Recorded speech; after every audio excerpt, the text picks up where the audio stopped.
Pai eterno, neste momento da noite, queremos convidar a sua presença no meio de nós e agradecer também pela semana, Pai. O Senhor esteve conosco e aqui estamos. Vem, Senhor, nos ajudar a compreender este tema. Tudo para a sua glória e para a nossa educação, para a nossa proteção e para firmar nossos pés na verdade.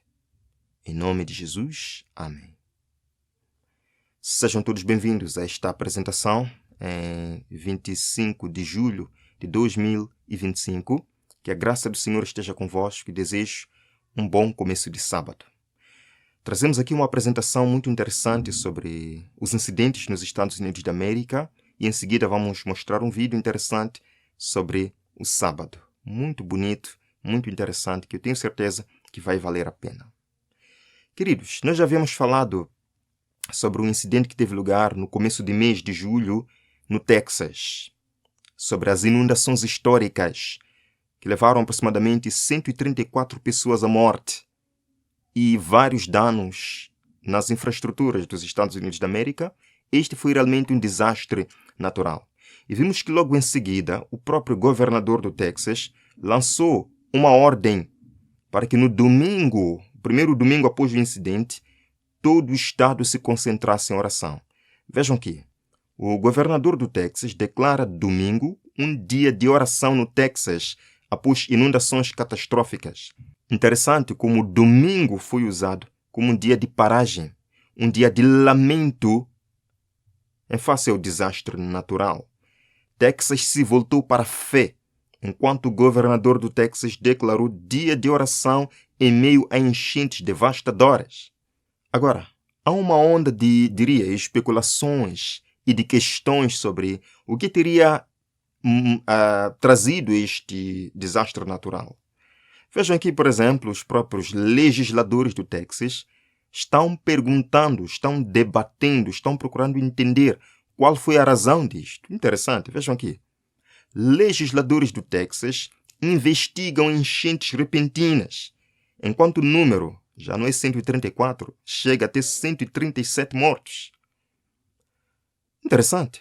Os legisladores investigam enchentes. Eu pergunto, como é que podem investigar enchentes? Afinal de contas, não é uma causa natural? Não é uma causa natural? É que agora existe, eu diria, uma especulação. Alguns dizem não, isto aconteceu. Deixa eu ver aqui para que eu não cometa algum erro. Por exemplo, em 21 de julho, a Los Angeles Times publicou um artigo relatando que uma empresa de semeadura de nuvens, sediada na Califórnia, está sendo acusada de contribuir para essa enchente catastrófica. Só para que os irmãos tenham uma ideia do que é semeadura de nuvem, vamos ver este pequeno vídeo. Bem, o vídeo fala especificamente do Dubai, um país da Ásia, como eles usam essa técnica, só para os irmãos terem uma ideia do que é semeadura de nuvens.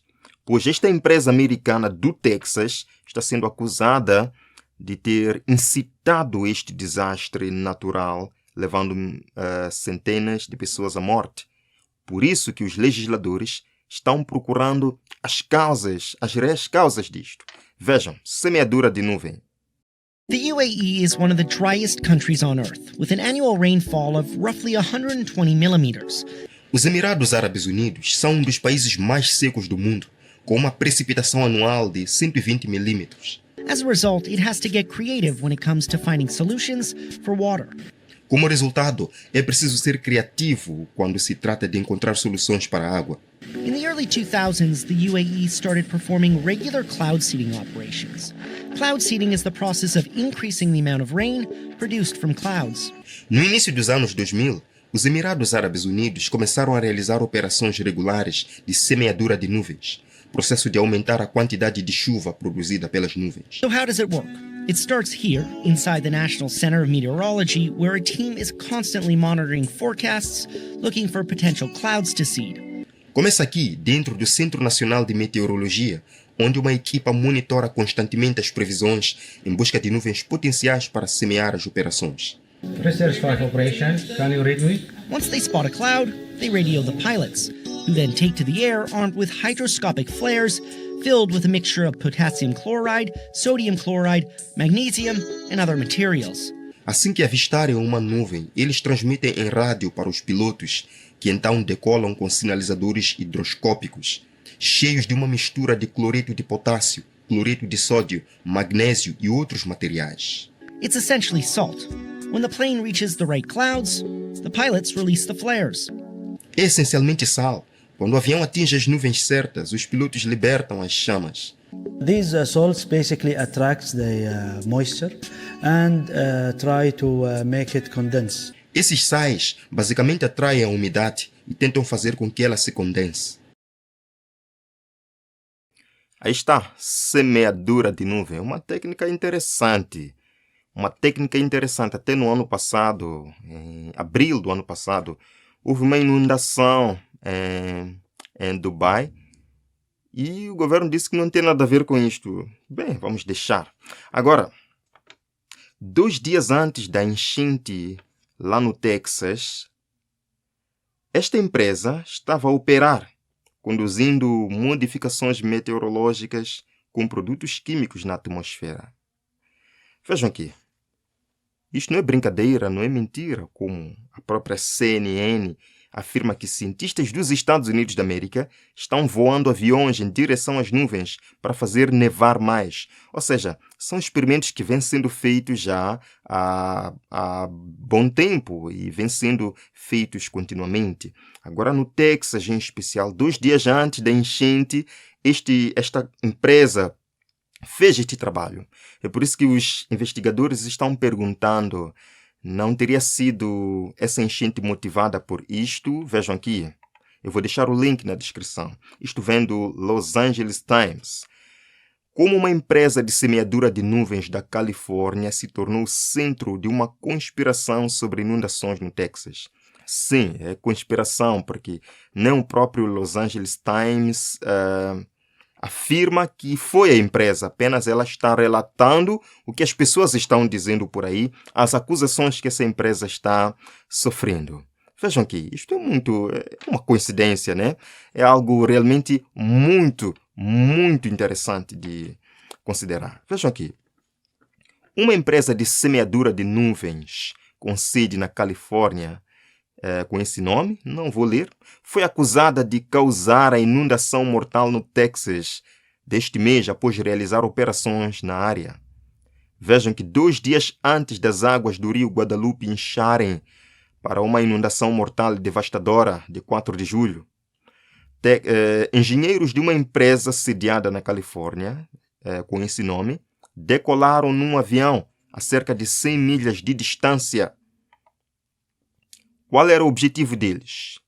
Era para fazer chover sobre o Texas, parte de uma prática de modificação do tempo conhecida como semeadura de nuvens, que usa compostos químicos para aumentar as gotas de água dentro das nuvens.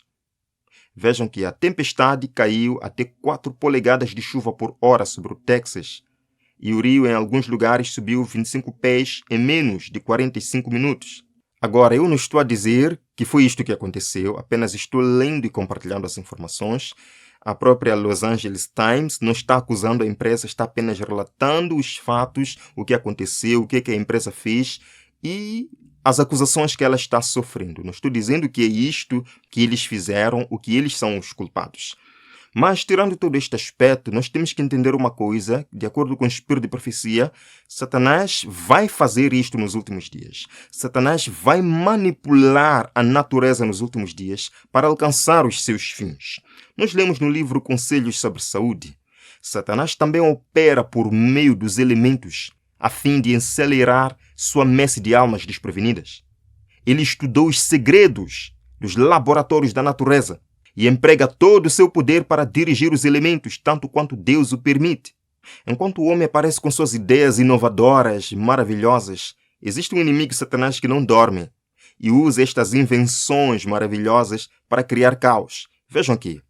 Ao mesmo tempo em que aparecem os filhos dos homens como grande médico que pode curar todas as enfermidades, Satanás trará moléstias e desgraças até que cidades populosas se reduzam à ruína e desolação. Mesmo agora, eles têm atividade nos acidentes e calamidades no mar inteira, nos grandes incêndios, nos violentos furacões e terríveis saraivadas, nas tempestades, inundações, ciclones, ressacas e terremotos. Em toda parte e sob milhares de formas, Satanás está exercendo seu poder. Isto tem que ficar claro, que no tempo do fim, Satanás vai usar toda a engenharia, toda a sabedoria, toda a ciência oculta para criar caos na terra, para criar caos nas cidades. E nós sabemos que no final de tudo, quando a situação realmente estiver passando dos limites, um clamor será ouvido. Para atravessarmos esta situação, para resolvermos estes problemas, temos que fazer o quê? A mesma coisa que o governador do Texas fez. Domingo de oração. Domingo de clemência a Deus. Vamos olhar para cima, vamos buscar o poder que vem do alto, vamos buscar uma solução espiritual. Domingo, como solução para travar os desastres que estarão caindo sobre a terra. É isto mesmo, queridos irmãos. É isto mesmo. Bem, vamos ao nosso breve vídeo sobre o sábado e os padrões, o ritmo que Deus estabeleceu na criação e como mesmo na natureza nós vemos este padrão. Descanse, relaxe. Agora é o sábado do Senhor. Acompanhe este vídeo muito interessante. Na natureza está o maior testemunho da ordem divina. Alguma vez se perguntou o que faz com que certos animais, como os castores, parem todo o seu trabalho todos os sábados sem falhar? Por que um animal tão ocupado, tão dedicado a construir e criar, de repente simplesmente para? É estranho, não é? Estamos habituados a ver animais movidos pelo instinto, a trabalhar sem parar pela sobrevivência. Então, o que é de diferente nesses castores? Talvez tenham ouvido histórias sobre as maravilhas da natureza, mas hoje está prestes a descobrir algo além do ordinário. Não se trata apenas dos castores, é sobre algo programado profundamente dentro deles. Um ritmo, um design que não só os afeta, mas que pode revelar uma verdade maior do que qualquer um de nós já se deu conta. Imagine caminhar ao longo de um riacho movimentado numa tarde de sexta-feira. O ar enche-se com os sons de água a salpicar e o cortante ritmo das caudas dos castores contra a madeira. Mas à medida que o sol se põe, algo extraordinário acontece. Os trabalhadores industriosos, conhecidos pela sua incessante construção e coleta, de repente caem em silêncio.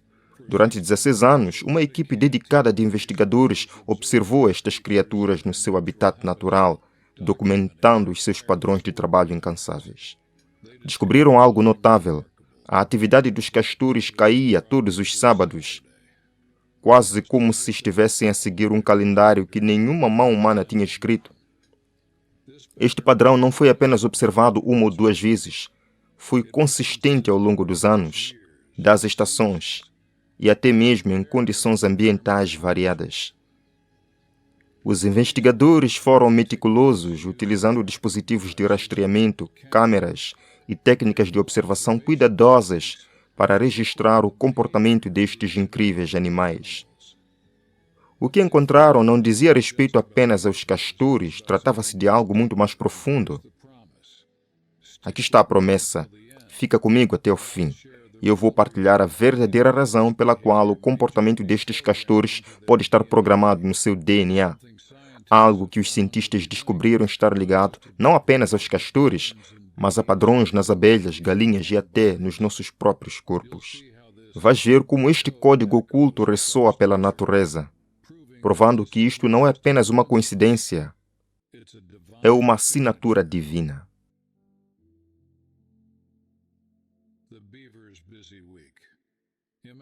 Imagine, se assim o quiser, uma pequena margem do rio escondida num canto tranquilo da natureza. O suave som da água a correr é atravessado pelo ritmo constante de dentes a roer e pelo estalo de caudas. Aqui os castores dedicam-se ao seu incansável trabalho dia após dia, como engenheiros da natureza, construindo os seus lares com notável precisão.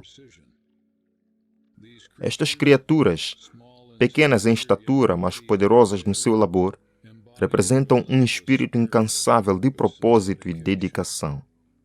O castor, com a sua natureza discreta mas trabalhadora, espelha uma verdade que todos nós compreendemos profundamente. O trabalho é parte da própria vida. É uma parte da criação, algo que Deus próprio estabeleceu quando moldou o mundo em 6 dias. Como os castores, nós também fomos criados para trabalhar, para ser produtivos, para construir e para nutrir. Mas vamos pausar e realmente olhar para esses animais. Veja como cada movimento deles é intencional. Cada ramo que cortam, cada represa que constroem é parte de um plano maior, um design muito além do que poderíamos esperar de criaturas tão simples. Mas não é assim que Deus projetou o trabalho? Com propósito, preciso, intencional. Agora pense nos castores por um momento. Durante toda a semana, eles estão constantemente em movimento, cortando árvores, arrastando ramos, criando sistemas intricados de represas para proteger os seus lares e gerir o fluxo de água à sua volta. É um padrão incansável, um ritmo de vida que não para. De muitas maneiras, os seus esforços incansáveis refletem o princípio do trabalho que Deus estabeleceu para a humanidade. 6 dias trabalharás e farás todo o teu trabalho. Êxodo 20, verso 9. Este foi o comando proferido há muito tempo, mas ainda ecoa em cada ato da criação, desde os castores na selva até as mãos do homem na cidade. Os castores não trabalham sem objetivo. Tudo o que eles fazem tem um propósito.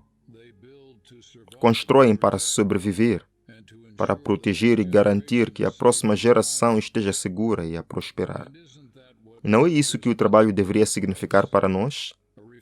Uma reflexão da própria obra criativa de Deus, quando Ele formou os céus e a terra nestes primeiros 6 dias. Cada dia tinha sua tarefa: dividir a luz das trevas, separar a terra do mar, encher os céus com estrelas. Assim como o castor nunca derruba uma árvore sem intenção, Deus nunca moldou um único elemento deste mundo sem propósito. Nós também somos chamados a trabalhar no mesmo espírito de diligência e cuidado. Assim como o castor não questiona o seu papel na natureza, estamos destinados a abraçar o trabalho que temos pela frente, sabendo que faz parte da ordem divina. Mas deixe-me perguntar: com que frequência perdemos de vista o propósito do nosso trabalho? Com que frequência nos deixamos levar tanto pela rotina diária que esquecemos que estamos a refletir algo maior, algo eterno? Na incansável labuta dos castores, encontramos uma lição na consistência. Dia após dia, semana após semana, os seus esforços moldam a paisagem. No entanto, há algo divino no ritmo do seu trabalho. Algo que nos lembra do desenho mais amplo do qual todos fazemos parte. O seu trabalho é incessante, mas segue um padrão. Um padrão estabelecido por aquele que os criou, o mesmo que criou a nós. Mas há algo ainda mais profundo aqui. O trabalho do castor é impecável. Assim, mas também é equilibrado. Eles sabem quando trabalhar e sabem quando parar. Por agora, vemos o castor na sua semana ocupada, uma imagem de industriosidade que reflete o próprio desenho do Criador. Mas o que acontece a seguir? Quando o trabalho de repente para, quando as ferramentas são largadas e a criação descansa, é aí que o mistério se aprofunda e onde vamos começar a desvendar algo ainda mais extraordinário. Há algo intrigante na tranquilidade de um sábado na natureza. Se você se encontrar perto de uma represa de castores em uma típica tarde de sexta-feira, o ar está vivo com os sons de trabalho árduo. Ramos estalam, a rua ondula e os castores, os incansáveis construtores da natureza, estão profundamente concentrados no seu trabalho. Mas à medida que o sol começa a se pôr, algo estranho acontece. Um silêncio cai sobre a cena. Os castores ocupados, tão focados e incansáveis nas suas tarefas, de repente param. Sem cortar, sem roer, sem correr de um lado para o outro. O silêncio é impressionante. Durante 16 anos, um grupo de investigadores dedicados observou estas criaturas, documentando este padrão exato. Todas as noites de sexta-feira, sem faltar, os castores paravam toda a atividade e não retomavam seu trabalho até domingo de manhã. O que é ainda mais notável é que isto não foi um acontecimento isolado ou uma coincidência observada apenas num grupo de castores. Não. Este foi um comportamento consistente observado em várias regiões ao longo de anos e até em estações que mudavam. Os castores pareciam saber instintivamente que hora de parar. E assim, os investigadores ficaram perplexos. Como podiam estes animais, sem relógios, sem qualquer lembrete externo, pausar o seu trabalho a cada 7º dia? Como é que eles souberam? É quase como se algo tivesse sido escrito na sua própria natureza.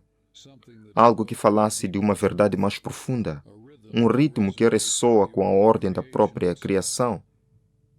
Este estranho silêncio aos sábados não é apenas uma peculiaridade da natureza. Aponta para um padrão maior. Um projeto divino que vemos por toda a criação. Porque em 6 dias o Senhor fez os céus e a terra, o mar e tudo que neles há, e descansou no 7º dia. Êxodo 20, 11. Assim como Deus fez uma pausa após 6 dias da criação, declarando a sua obra terminada e boa, estes castores também fazem uma pausa. É uma reflexão da ordem que Deus estabeleceu nas fundações do mundo. Um ritmo de trabalho e descanso que ecoa através do tempo e da natureza. Mas aqui é onde se torna ainda mais interessante. Este descanso sabático dos castores não é algo que eles lutam ou algo que os desequilibre. Não.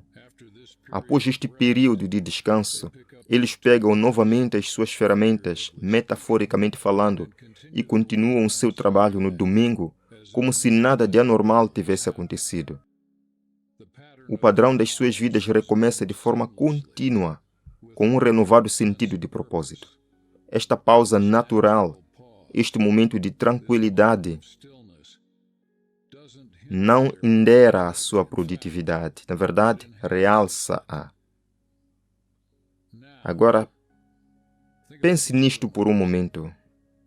Se os animais, criaturas que muitas vezes vemos como regidas apenas por instinto e pela sobrevivência, podem entrar neste ritmo divino de descanso, o que isso diz sobre nós? O que isso diz sobre o sábado como um presente não apenas para a humanidade, mas para toda a criação? Mas aqui está o que torna isto verdadeiramente fascinante. Estes castores não têm smartphones, não usam relógios, definitivamente não têm calendários pendurados nas suas tocas. No entanto, com uma precisão de relojeiro, eles param seu trabalho à mesma hora, todas as semanas, do pôr do sol da sexta-feira ao pôr do sol do sábado. E assim, de forma misteriosa, no domingo de manhã, eles estão de volta a isto novamente, como se seguissem algum cronograma invisível programado no seu próprio ser. Talvez no seu silêncio, os castores estão refletindo algo que muitas vezes ignoramos. A beleza de um dia reservado. Um dia para parar, para respirar, para reconhecer que o trabalho é bom, mas não é tudo. Assim como Deus descansou e desfrutou de sua criação, os castores fazem uma pausa de maneira semelhante, como se a própria natureza estivesse a honrar o Criador. Então, o que devemos fazer com isso? Como nós, que temos calendários e relógios e constantes lembretes dos dias a passar, frequentemente falhamos em entrar neste ritmo que os castores parecem abraçar tão sem esforço. Talvez, no silêncio do castor, sejamos convidados a refletir sobre o descanso que nos foi oferecido também. O sábado foi feito para o homem, um dia para parar de lutar, para reconhecer que o nosso trabalho, não importa quão importante, nunca está completo sem descanso. Há um mistério neste silêncio do sábado e ele nos chama a parar, a ouvir e a encontrar descanso não apenas fisicamente, mas espiritualmente.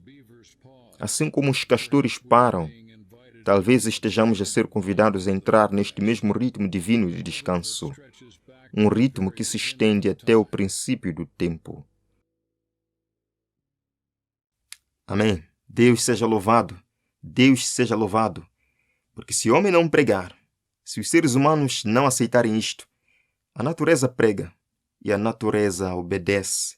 A natureza mostra que é um Deus criador que estabeleceu o ritmo semanal, que estabeleceu o sábado como dia de descanso para o seu encontro com o seu povo, com a humanidade. Que você, meu irmão, guarde o sábado, o verdadeiro dia estabelecido por Deus na criação. Este é o presente que Deus criou para você. Vamos terminar com uma oração no nosso vídeo e nós nos veremos na próxima oportunidade. Obrigado, Senhor, pelo maravilhoso sábado que está a começar.